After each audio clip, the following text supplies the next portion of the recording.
The following program is furnished by K1 International, LLC, and is responsible for its content. 570 AM, 96.3 FM HD2. That's where you'll find us. News and information, KLIF. Now, from the 5th floor Cumulus Studios in downtown Dallas, it's time for Inside Real Estate. Here's your host, Michael Kruizinga.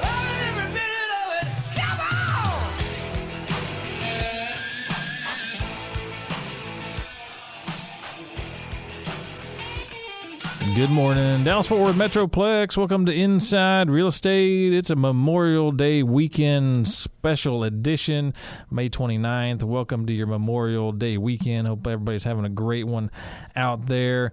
Hey, we're going to have a great show for you today. And actually, we've got a double special show for you today. We've got our usually planned 8 to 9 a.m. right here, right now, this morning. And we're going to be back later this afternoon at 12 o'clock. We're going to do a special episode at 12 to 1 o'clock. And so you'll want to tune in for both of those. Today we're going to do some real estate talk, and we're going to talk about all kinds of things, as you know we usually do. We'll also be talking with Terry Wagner of Supreme Lending Rockwall today. I'm going to do some mortgage and real estate talk with her, our resident expert in all things mortgage. And then, of course, we're also going to be talking to Randy Addington, owner of Hydrojet Walk-In Tubs today. He's got a great story, folks. You're going to want to stay tuned for this one. There was a woman who, in a competitor's bathtub, spent over 30 hours trapped in this thing. And so you're going to want to tune in for that story. And that was a competitor's product. And Randy's got a great story on this. So we're going to talk to him about that later in the show. So stay tuned for that. Hey, let's do a little bit of this day in history like we like to do. We'll start off with Memorial Day, and of course, it was originally called Decorations Day.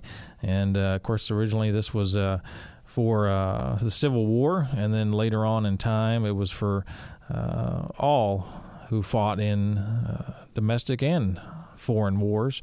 And so remember our veterans this Memorial Day weekend, and just remember they're serving for us and helping protect us to be safe here. So remember all them.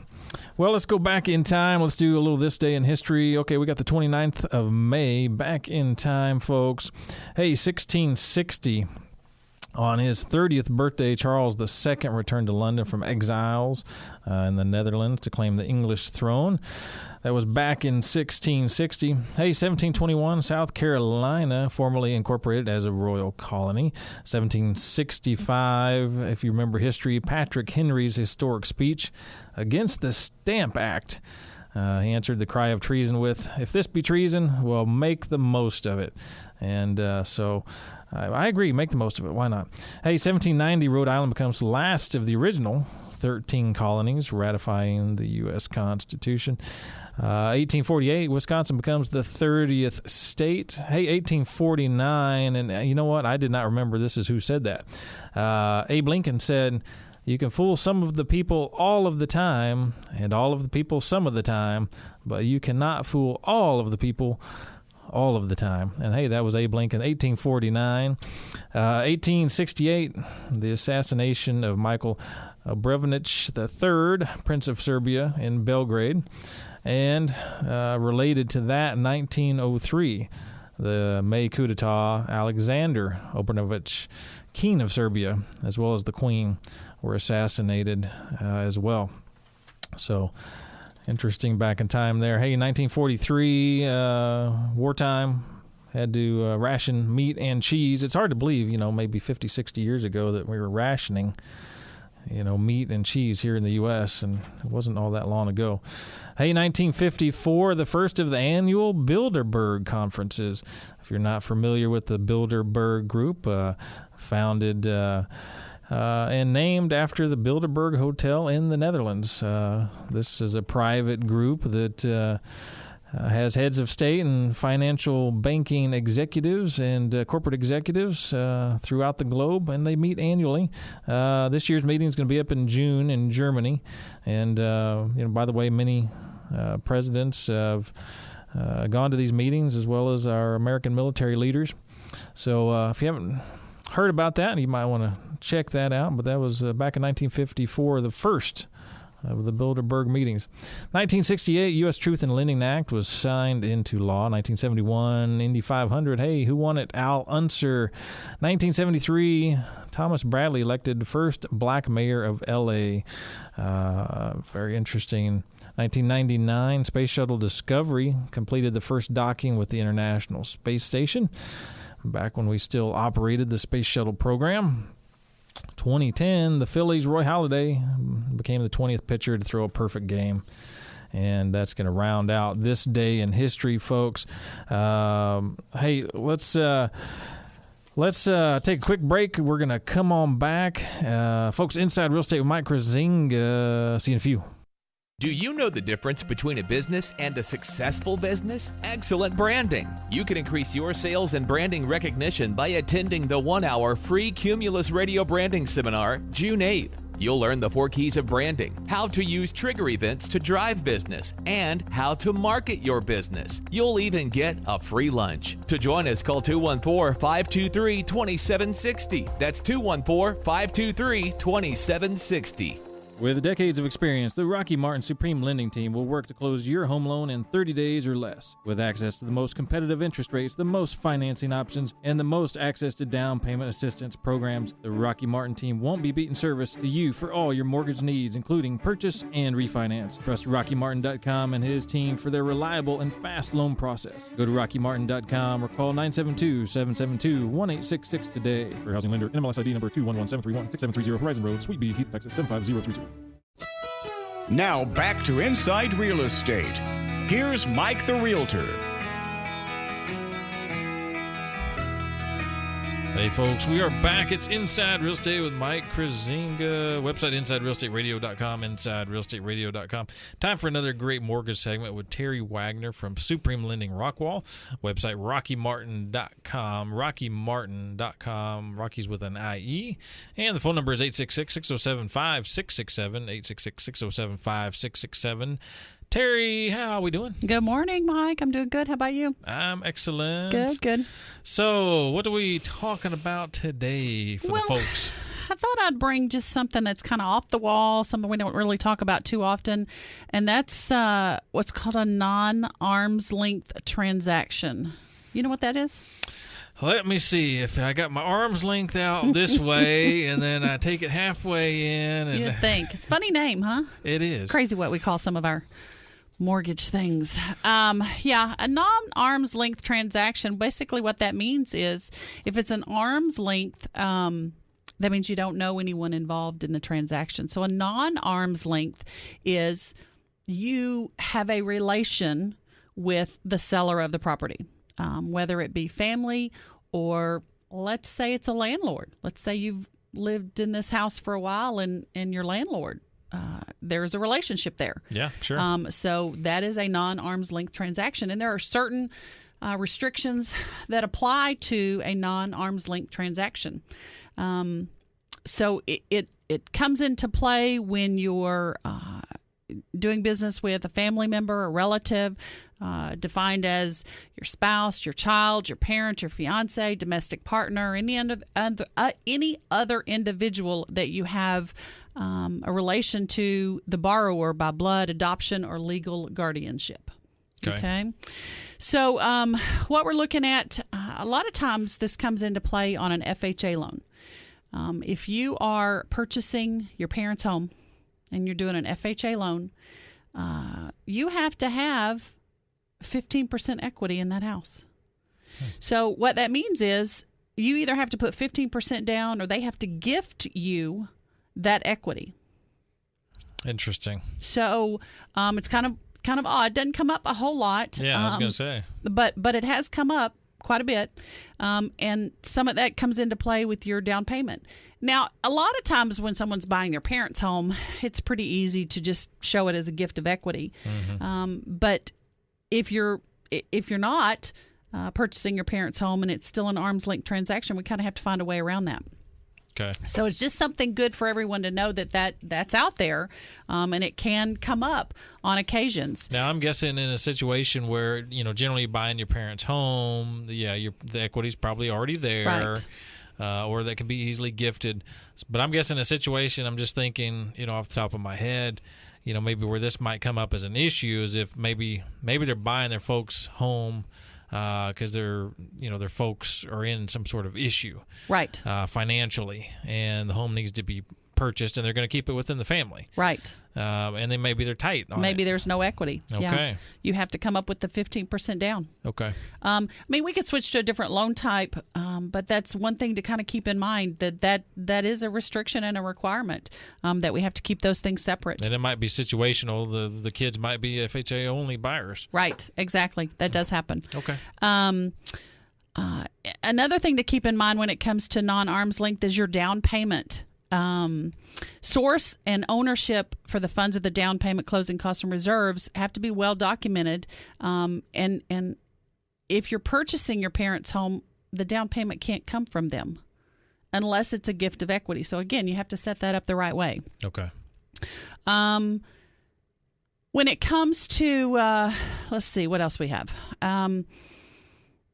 We're restricted with some of the down payment requirements that we have. So if you've got, let's kind of switch gears a little bit on a conventional loan. If your parents are giving you the money for the down payment, but they're not giving you a full 20%, you have to have your own 5% assets yourself, unless, of course, they're giving you the full 20% down. Okay. That's part of this as well. Borrower must have their own 5% for the down payment unless the gift is for the full 20% down. We've talked about gift of equity. That's allowed. And a lot of times how we're able to set that up, again, back on buying the parents' house, we can set it up as a gift of equity. We can also set up with the parents giving you the closing costs. And a lot of times we're able to set that transaction up with no money out of pocket. Okay. Okay. Let's see.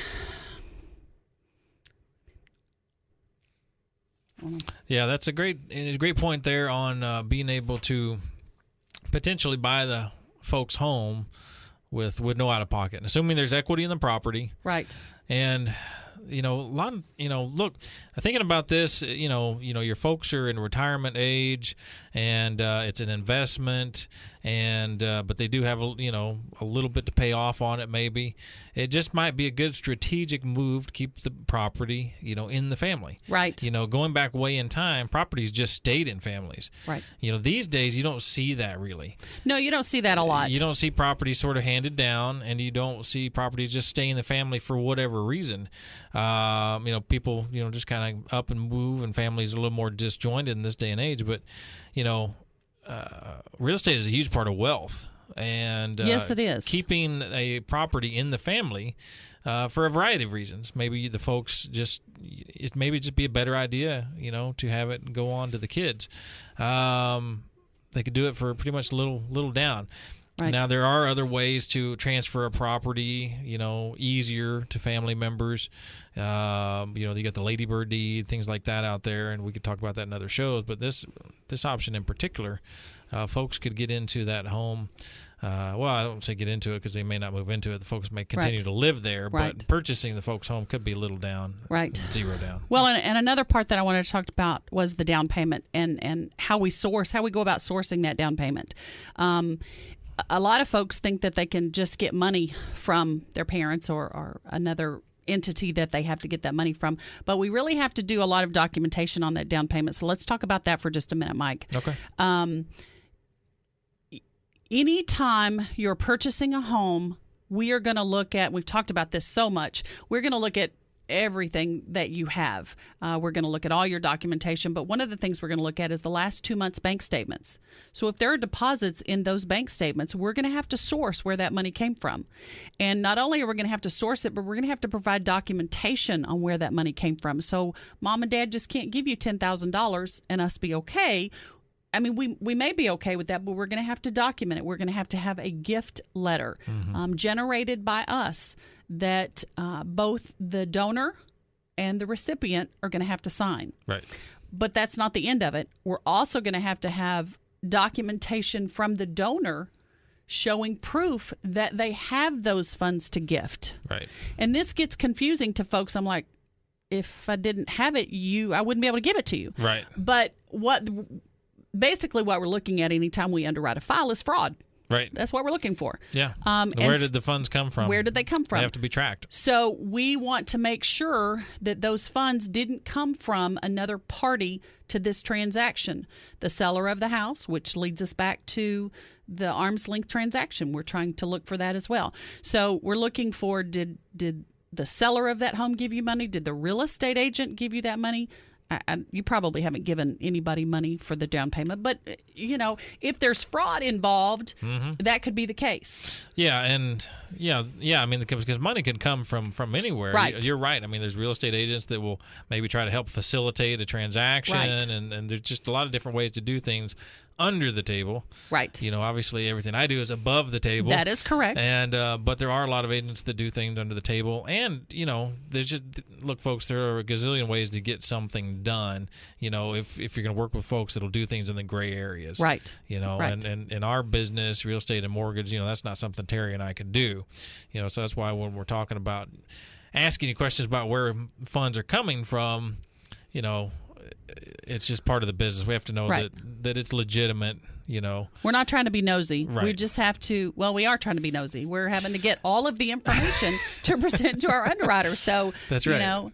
We're just going to know everything there is to know about you. That's exactly right. But one caution and get used to it. That's right.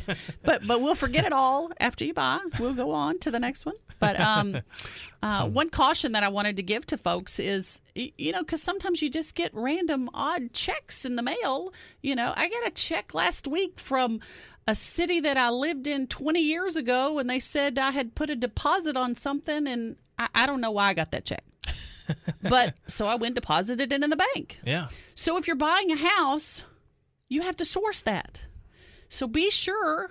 I know a lot of people aren't good at record keeping, but be sure and keep copies of those checks, or at least the check stub. Put them in a file marked house, or something along those lines. If you're planning on purchasing in the next several months, because you may have to go back and prove what that check was for or who it came from. Right.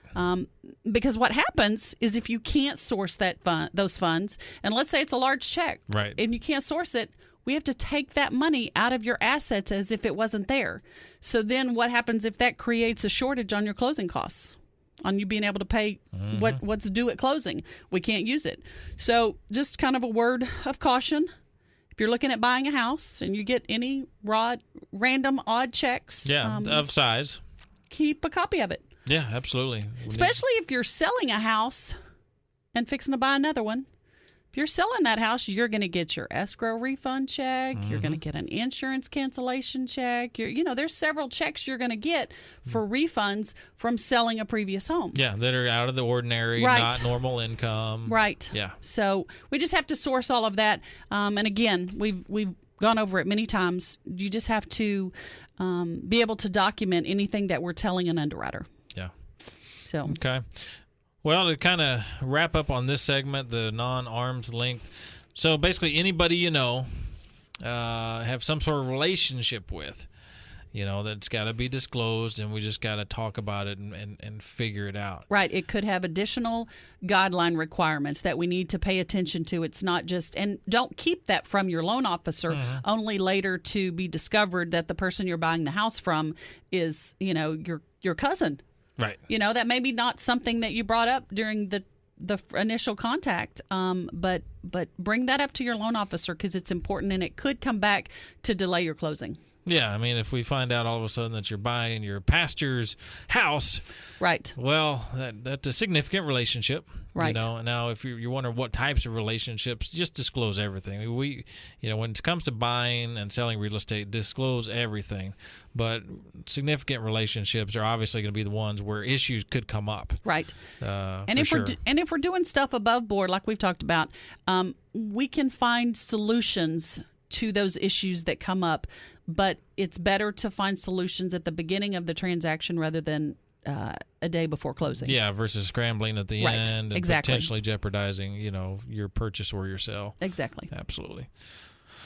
All right, folks. Hopefully that's as clear as mud, and it gives you some good information on the non-arm's length. Folks, we've been talking with Terry Wagner over at Supreme Lending Rockwall. Hey, phone number where you can catch her, 866-607-5667 for all of your mortgage needs, refinance, Texas cash out needs, purchasing, you want to definitely talk to Terry. Folks, Inside Real Estate, Mike Kruizinga. We'll see you in a few. As News and Information 570 KLIF continues to grow, who better to represent this powerful heritage brand than our listeners? This is KLIF Local Sales Manager Steve Holm. If you have a successful track record in outside sales with a burning desire to be the best, I'd like to discuss a unique career opportunity we have on our sales team. Email your resume to steve.holm@cumulus.com. That's steve.holm@cumulus.com. Cumulus is an equal opportunity employer. The J.C. Harder Insurance Agency in Uptown Dallas has nearly unlimited resources when it comes to getting you the best insurance rates and policies for home, auto, and more. As part of the Goosehead Insurance brand, you, the consumer, have the power of choice through the J.C. Harder Insurance Agency Network. For a quote today on all your insurance needs, stop by J.C.'s office on McKinney Avenue in Uptown Dallas. Call 214-643-6108 or visit jcharderagency.com. That's 214-643-6108 or jcharderagency.com. Now back to Inside Real Estate. Here's Mike the Realtor. Hey folks, we are back. It's Inside Real Estate with Mike Kruizinga. Website InsideRealEstateRadio.com. InsideRealEstateRadio.com. Time to talk to our friend over at Hydrojet Walk-In Tub Company, owner Randy Addington. Folks, the website is HydrojetWalkInTubs.com.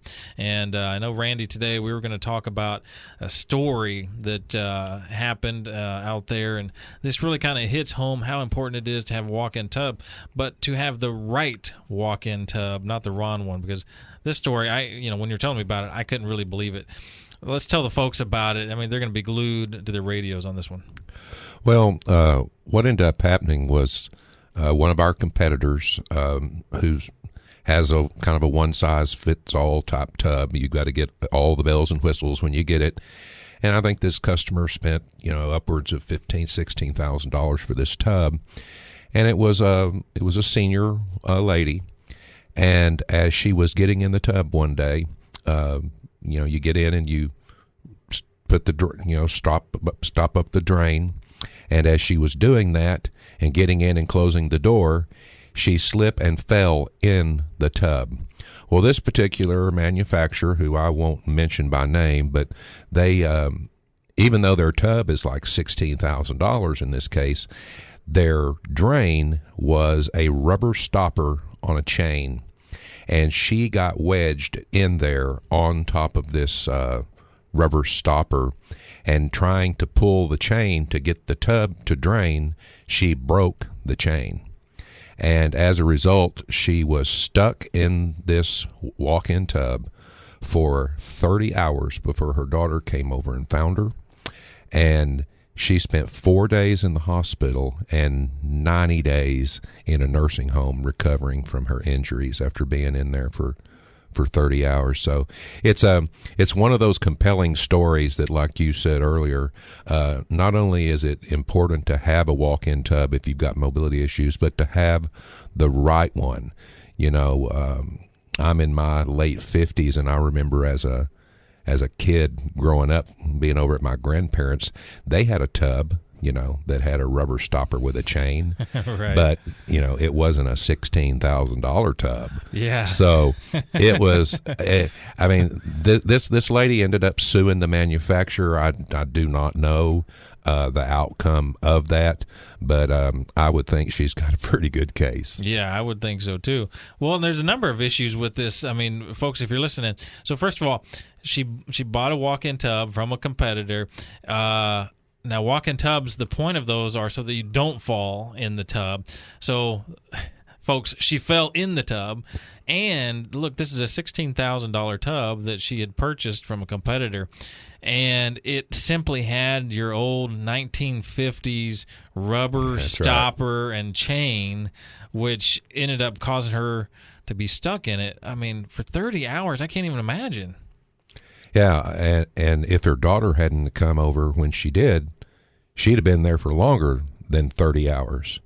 And I don't know the extent of the injuries that she suffered, but they had to be pretty extensive to have to be in the hospital for 4 days, and then she had to rehab for for 3 or 4 months after that. So that's pretty crazy to me. Yeah, it is, absolutely. And folks, so when we're talking about this product, the walk-in tub, I mean, that type of fall can happen at any time. I mean, this particular example happens to be of somebody that did it in a walk-in tub. So clearly they chose the wrong manufacturer, the wrong company to go with. They fill in their own walk-in tub, which goes to the design flaws of that product. And for the fact that when she did fall, she got stuck and wedged, and she was stuck in there for 30 hours. So she picked the wrong product for sure. And the price point of that product at $16,000 is really high, isn't it? Let's talk about comparing that to your price point.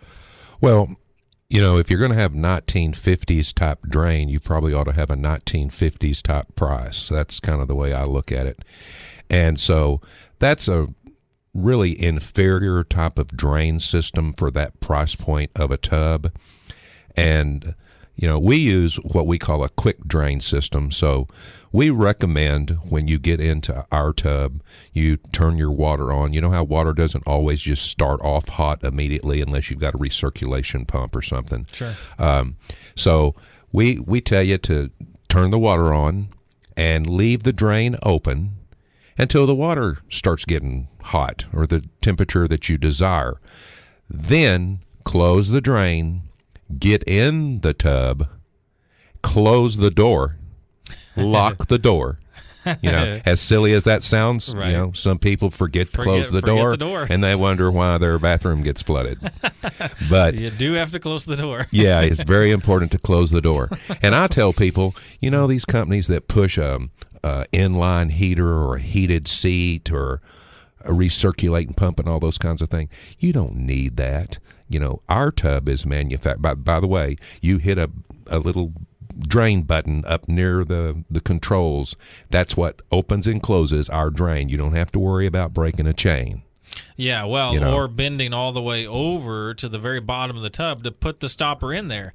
I mean, what's the point of creating and building a hydrotherapy hydrojet tub if you've got to do it just like the old 1950s tub where you got to bend all the way down? That's just ridiculous. It's inferior workmanship for sure. And, warranties in the industry are pretty bad as a general rule anyway. I'm not saying this is the way it is with everyone, but by and large, the majority of your tub people out there, the tubs, made in China, assembled in the U.S., so they try to tell you it's made in the USA, but that it was just assembled there. And usually, you have a lifetime warranty on the tub, on the shell, but it's a limited lifetime warranty. So it's going to exclude chipping, cracking, fading, peeling. Pretty much anything that can go wrong with the tub is excluded. Of course. Well, then they'll give you a 1-year labor or parts type thing. I know of a lady who had a tub. She paid pretty similar to the same price point as we discussed in this earlier story, and something quit working on the tub, and she called the toll-free number, and they walked her through. She's like a 78-year-old lady, and they walked her through how to take the panel off where the motor was and how to disconnect it so she wouldn't get shocked and electrocuted. And then she had to mail the part at her expense into them. And for 3 months, she was without the use of that tub. And at the end of 3 months, they called her and said it's going to be $3,000. It wasn't covered by warranty. Well, what good is the tub, Our warranty was lifetime on the tub, lifetime on the parts. And we're going to come to you. And let me ask you a question. If we give a lifetime warranty on something and something goes out, do you think we're going to try to rebuild it? Or wouldn't we just put in a new one? Mm-hmm. We don't want to come back again, hopefully. So there's a big advantage to that. And then our price point, we will allow you to have your own person put it in. I was talking with a gentleman this past week that he said, I'm in the reconstruction business. Can I put this in myself? I said, yeah. He said, will you warranty it? I said, if it'll hold water when you're done, we'll warranty it. So we give you some advantages in picking bells and whistles and what you want or what you need. We leave that up to you because this tub's going to be made custom to fit your bathroom. Yeah, and I like what you talked about with that story a second ago because, folks, we all have know somebody that's probably had this happen to them. And look, unfortunately, as you get on in age, you find that folks start to try to take advantage of you. And there's a lot of competitors out there that sell these walk-in tubs that aren't very good. All they're looking to do is cash in on your savings that you've got, hard-earned money that you've got in the bank, and you're later on in life, and they're banking on that you're just going to spend it with them, and they're going to high-pressure your sales you into it. And then when you need their help down the line, like this story, how could you be talking a 78-year-old woman through taking off a panel and uninstalling a motor? And I mean, that's just reckless behavior, immoral as all get out. And then of course they don't cover it. And she went through this whole process and did it. I mean, this woman was clearly a trooper. Sent it in, and they say, no, it still wasn't covered. I mean, that just goes to show the type of I think predator companies that are out there that just prey on folks as they age on this particular type of product and then need this type of product. But folks, Randy is so much different. You're going to talk to Randy or Sheila directly, his wife, and he's going to take care of this directly. And you have an issue with it at some point, which you're probably not going to, but guess what? He's still going to be there. He's still going to answer the phone, still going to talk to you, and he's going to get it taken care of for you. These stories are just unbelievable, and folks, you can't make them up. They're true stories. Hey, folks, we've had another great segment with Randy Addington of Hydrojet Walk-In Tubs. The website, hydrojetwalkintubs.com. And, of course, the phone number is 855-980-8827. You can reach Randy directly. He'll actually talk to you and walk you through all of this. Great product, folks. You really need to reach out and touch base with Randy. He's going to take care of you. Folks, another great segment. Inside Real Estate, folks. Hey, we'll see you in a few.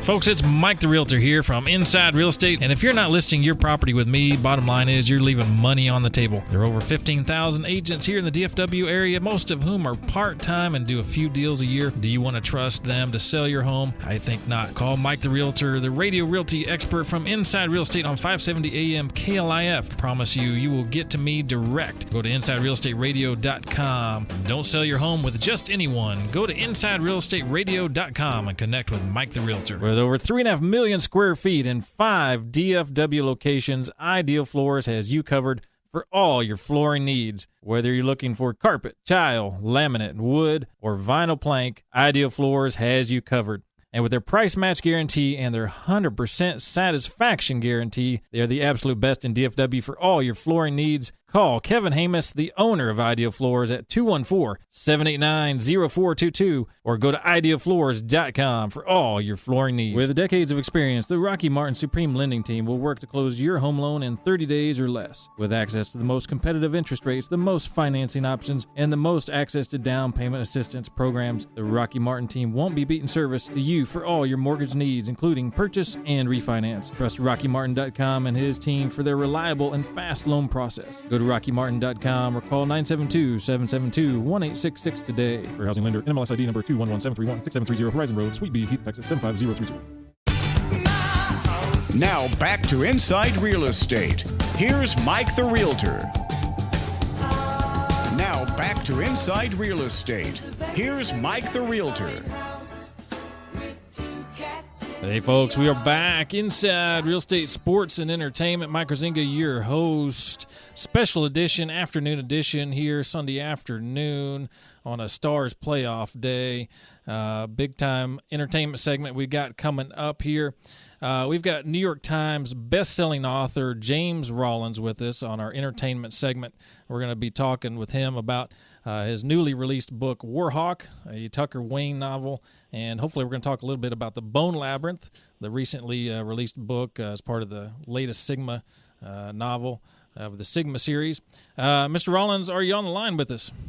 I sure am. Well, thank you so much for taking some time to come on to the show with us. We certainly really, really appreciate it. And longtime fan, I've read all the Sigma. I'm a huge Sigma fan. And just kind of like a kid in a candy store to talk to you. So I appreciate your time. Well, thank you very much. Well, I thought maybe we'd start a little bit about talking about your background a little bit. Maybe a lot of the folks, if they haven't heard of you, haven't read your books, then maybe they've been in a coma for a while, but maybe they're awake. And let's talk a little bit about maybe your background, and this kind of leads into the Warhawk a little bit. But by trade, you were a veterinarian, is that right? I was indeed, and I it's nice to be on the bestseller list, but my greatest claim to fame is I can still neuter a cat in under 30 seconds. So I still do a little bit of volunteer work with my veterinary degree, but now I do write full-time. That's, I guess, my full-time profession now, and I just use my veterinary degree as a hobby. So I guess, removing genitalia from cat is a pretty good hobby. Yes, I guess it is. Let's get into the Sigma series a little bit. Obviously, Tucker and Kane came out as a spinoff from the Sigma series. They first showed up in Bloodline. Let's talk about, for the folks who don't know about the Sigma series a little bit of the genesis of the Sigma series and its background, and then we'll kind of move forward in time, to the Bone Labyrinth and then obviously into Warhawk. Yeah, well, Sigma started out basically... They're a group of Special Forces soldiers, former Special Forces soldiers that have been recruited by DARPA, the Defense Department's Research and Development Organization, and they're retrained in various scientific disciplines to defend U.S. shores against various types of threats. They're basically, as I described them, they're scientists with guns, for lack of a better description. And so each book is sort of a different adventure that explores some aspect of science and history and political events, and they end up generally being a big roller coaster ride. Yeah, absolutely. They are definitely one heck of a roller coaster ride, that's for sure. I think you always mix, you're such an excellent storyteller in that you mix, historical topics with how it relates here in the future, kind of cutting edge topics in science and technology and blending all of those things. And, a lot of these things, we've never even heard of, or they're very cutting edge, but probably they're already out there and happening or very close to happening, a lot of which are very scary, and you bring up a lot of questions about should we be doing these things, and some of these things where it's in science and technology, and they're pushing the envelope for the betterment of humanity, but it's sometimes very questionably on the ethics side. Exactly. I mean, to me, I'm always looking for that historical mystery, maybe that piece of history that ends in a question mark that I can explore in the novel, but then I try to tie it to something that's maybe ripped from the headlines, a little bit of science that maybe is in people's minds. And it's not so much the technology that necessarily interests me, because, yes, the cogs and the wheels of the technology are nice to grind my characters through. They can build a big, exciting plot with the technology behind it. But to me, with the fun of exploring this book, exploring the technology in the books, is those moral questions. In Warhawk, the book that just came out, I bring up the topics of drone warfare. There's two sides to that story. Yes, it's nice not to have boots on the ground and put American soldiers at risk by being able to employ these robots in the skies that can go out and shoot. But now, as we're looking just at the crest of the horizon, even when I was writing this book, I had to keep changing the book almost on the fly because things were changing so rapidly in this whole concept, is that these drones are becoming more and more autonomous. They're able to function with limited amounts of human intervention. And so I wrote this book looking beyond the horizon. What if we get to the point where they can actually function independently? They can have shoot-to-fire or shoot-to-kill orders without actually having a human behind that toggle switch. And, I thought I was, broaching on science fiction when I was writing this novel, but upon completing it just in February, Elon Musk, the head of Tesla, and Stephen Hawking and one of the U.S. Generals were put out a letter basically saying, we need to draw the line in the sand, saying that, yes, drone warfare is great, but, eventually we cannot give full control, autonomous control to these drones, that we do have to have a human involvement, a human element into these shoot-to-kill orders. Yeah, absolutely. And that's what I thought was very interesting, and as part of the book, raised some very interesting questions. Could we get to that point where the humans are taken out of the equation with artificial intelligence getting as good as it is? That's a very scary thought, both really abroad and, potentially here with the rapid increase of use in drone technology. Right. I mean, I've got for my resource when I was writing this book, I have a couple of friends in DARPA, and they're at this point. I mean, I don't know if people have seen some of these new robots that DARPA's been experimenting with, these machines that can basically run across different terrains for carrying different hardware or cargo. But they're already at the point where these drones can operate almost independently. We're just at the point of taking the leash off of these drones and having them operate totally independently. Yeah, absolutely. Very, very scary, but extremely entertaining in this book, The Warhawk. And because some of the other questions that it kind of brought up in the book as well was, the use of private military contractors and how they have thrived in the recent, really last decade and a half, since our military has sort of pushed off a lot of responsibilities to the military contractors, and not just here in the U.S., but globally as well, and how they are playing into, geopolitics, and the lines are blurred on whose responsibility, our tax dollars go to the government, they give them to the private military contractors, and then something happens, who's responsible?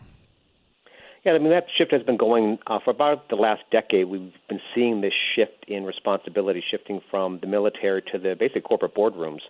And it was a matter of efficiency, because a lot of times corporations can sometimes run a bit more efficient than the government does. I think we're well aware of that in many regards. Sure. And so there's some benefit to that.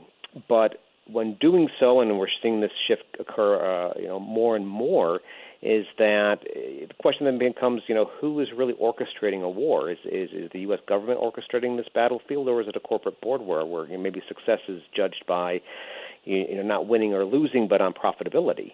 And then, of course, you have to look at accountability. Who's really in charge? And this change is occurring very rapidly. And as when change occurs rapidly, sometimes people make mistakes. When trying to save money or balance budgets, sometimes we make the wrong choice.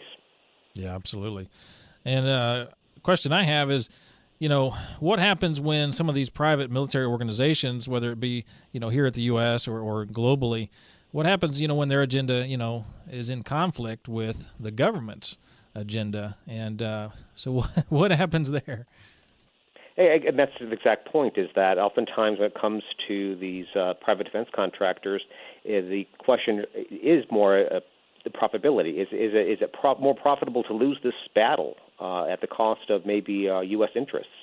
And when it comes down to being the corporate boardrooms have to reply to their investors, that oftentimes the wrong choice is made. And we've actually have examples of that already occurring. Yeah, absolutely.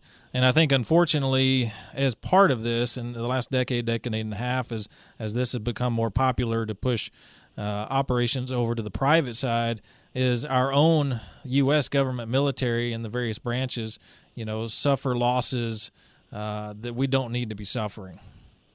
Also, it's a matter of secrecy. Corporations like to keep their corporate trademarks, their corporate secrets, and so when you have various corporations operating different parts of the military, oftentimes they're not willing to speak to each other. And as well as everybody pretty much can imagine, and when it comes to operating a large battlefield type of situation, when you don't have the pieces talking to each other, you're likely to have some issues on that battlefield. Yeah, absolutely. I agree. Well, folks, by the way, we're talking with New York Times bestselling author James Rollins. We're talking about Warhawk, recently released a book. Folks, we're going to take a short break. Then we're going to come on back, and I'd like to get into the main characters of this story, Tucker and Kane. Mr. Rollins, if you can hang on with us for a second, we're going to take a quick break. Folks, Inside Real Estate, Sports, Entertainment, back in a few. Now back to Inside Real Estate. Here's Mike the Realtor. Hey, folks, we are back inside Real Estate, Sports, and Entertainment. Mike Kruizinga, your host. We're back. Hey, we're on our entertainment segment. We're talking with New York Times bestselling author James Rollins. Just released Warhawk. This is a Tucker Wayne novel, co-author with Grant Blackwood. This is the second in this series. Kill Switch was the first one. By the way, Grant Blackwood, he looks like Phil Simms. Don't you think? I didn't think about that until you mentioned that. Yes. I saw it on the jacket. I was like, he is absolutely a doppelganger for Phil Simms. He really is. Well, let's get into these characters a little bit. Obviously, they were revealed in Bloodline in the Sigma series. You spun them off. The first book was Kill Switch. This is the second book. And I know you were on a USO tour, and I understand you got to witness firsthand that how a handler works with a war dog. And so can you tell us a little bit about that? Yeah, as an author, I always got my antenna up looking for maybe that next great idea or a character. And so it was the USO wanted to do a test balloon. They never had authors go out into the field and try to entertain the troops. They've had rock stars and cheerleaders, and they said, well, let's send them authors, see if there'd be any interest. And they weren't sure. So me and 4 other authors back in the winter of 2010 went out to Iraq and Kuwait. It was a great experience. I got to meet a lot of great men and women out in the field. But me being a veterinarian, I saw some dogs working out in the field, and I'm just curious about, how they dealt with these dogs. Did they just treat their dogs as as equivalent of a weapon? Was it a sidearm for these gentlemen out there?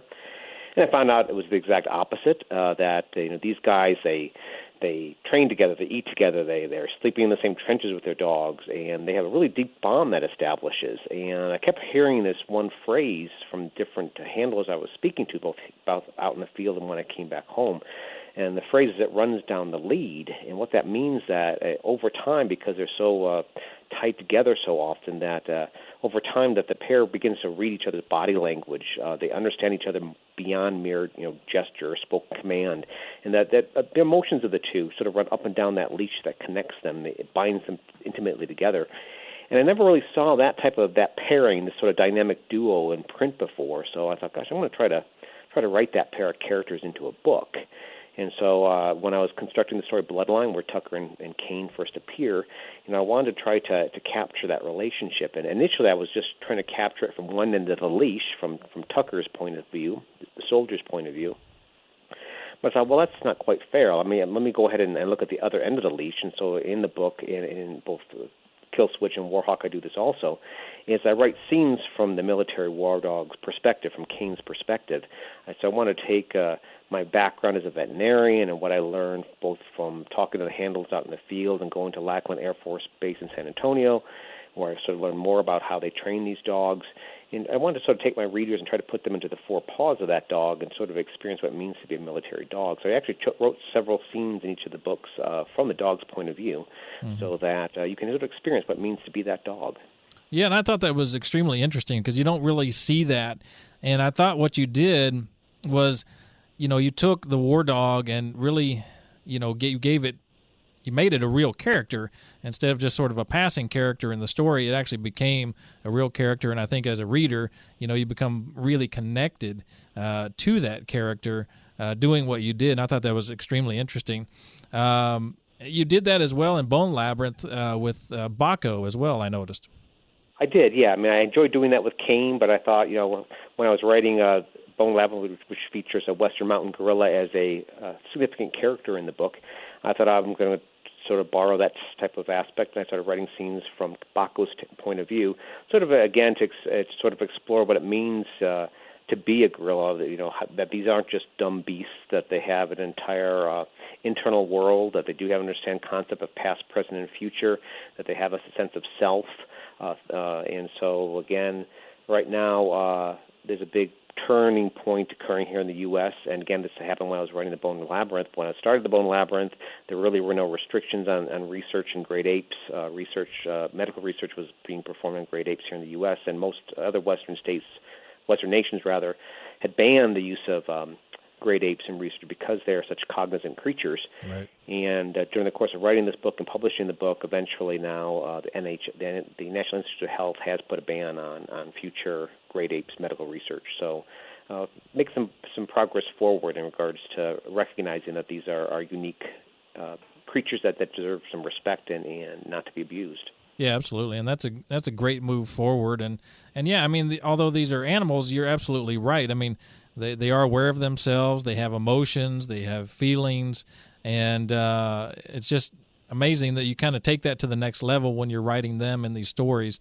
And it really makes you feel as a reader that it gets you really connected to them. So I really appreciated it as a reader. I just thought it was very unique and very cool. My goal was to try not to do it like a Disney version of the War Dog. You didn't want Kane breaking into song in the middle of the book. Wanted to try to make them as authentic as possible. As, to take my veterinary background and how do dogs experience the world? How is it different from us?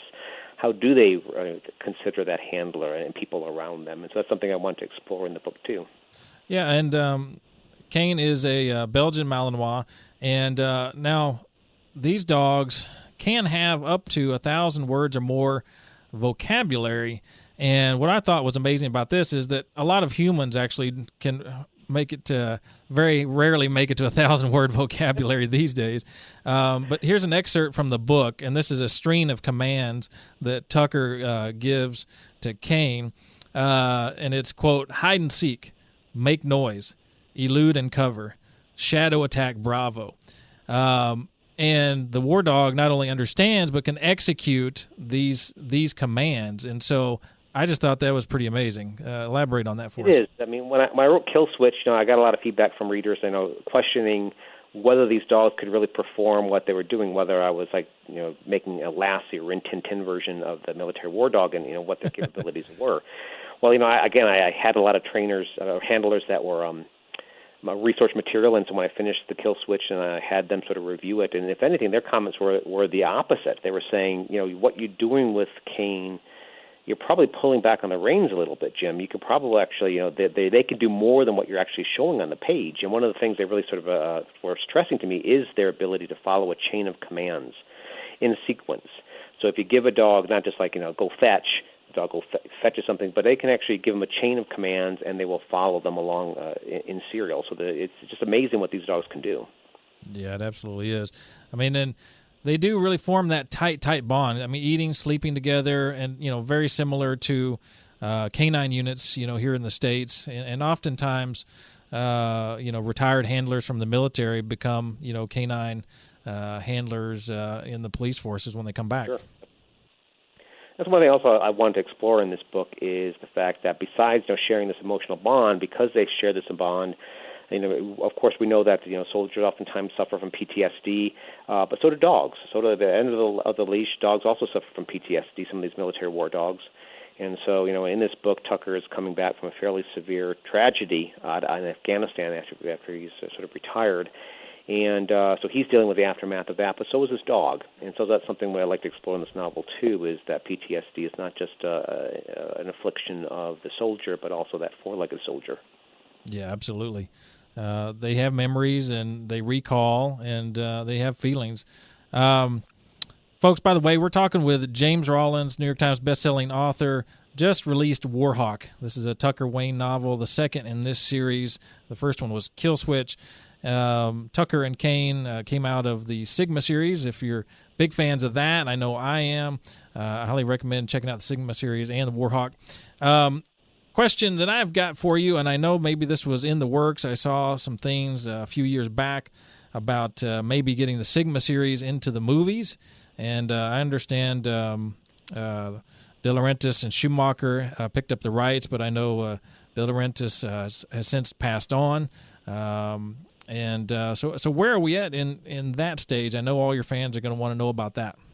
Sure. Well, actually, we just signed with Lionsgate. Right now they're turning Map of Bones, the first of the Sigma books, into a script. The scriptwriter is the same scriptwriter who comes out of the Marvel camp. He just wrote the script for the upcoming Black Panther movie, and right now he's working on the script of Map of Bones next.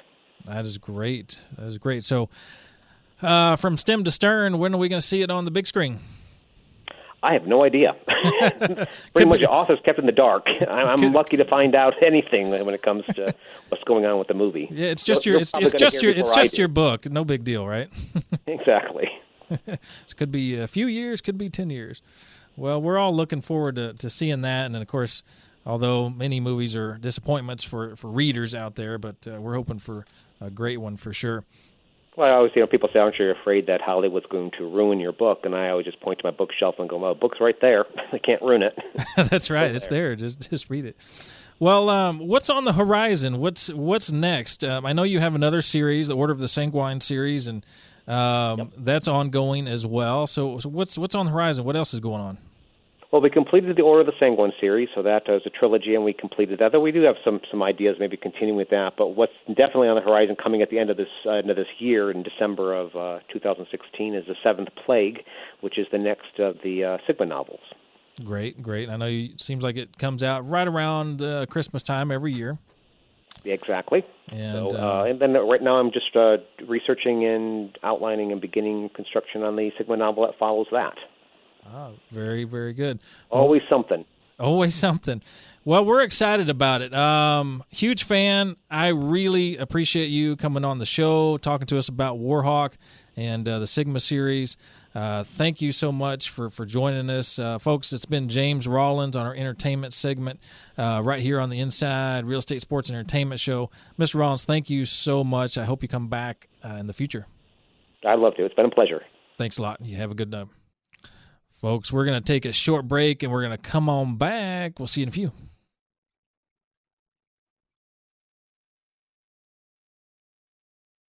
Folks, it's Mike Kruizinga here with Inside Real Estate Sports Entertainment on 570 AM KLIF. Did you know that virtually all of us will experience a fall in the bathtub at some point in our life? Well, statistically, it's true, and as we get older, a fall in the bathtub can spell disaster, as we just can't recover the same as we did in our younger years. Don't let something as silly and preventable as a bathtub fall put an end to all your special plans you have lined up for your golden years. Invest in a Hydrojet walk-in bathtub. Made in the USA and with the lowest step in the industry, Hydrojet walk-in tubs has your best interest at heart. With no commission sales staff or huge warehouse overhead, they build and sell direct to you, saving you thousands of dollars over their competitors. Call Randy, my friend and owner of Hydrojet Walk-in Tubs, at 855-980-8827 or go to hydrojetwalkintubs.com. You'll be able to speak with Randy directly, and make sure to mention you heard about it on the radio. And for you veterans out there, there's a grant available for you to cover the majority of the cost of a walk-in tub, making it darn near free. Call Randy at 855-980-8827 or go to hydrojetwalkintubs.com today. The J.C. Harder Insurance Agency in Uptown Dallas has nearly unlimited resources when it comes to getting you the best insurance rates and policies for home, auto, and more. As part of the Goosehead Insurance brand, you, the consumer, have the power of choice through the J.C. Harder Insurance Agency Network. For a quote today on all your insurance needs, stop by J.C.'s office on McKinney Avenue in Uptown Dallas. Call 214-643-6108 or visit jcharderagency.com. That's 214-643-6108 or jcharderagency.com. Neither the hosts nor the guests or contributors of the show Inside Real Estate with Mike Kruizinga are attorneys,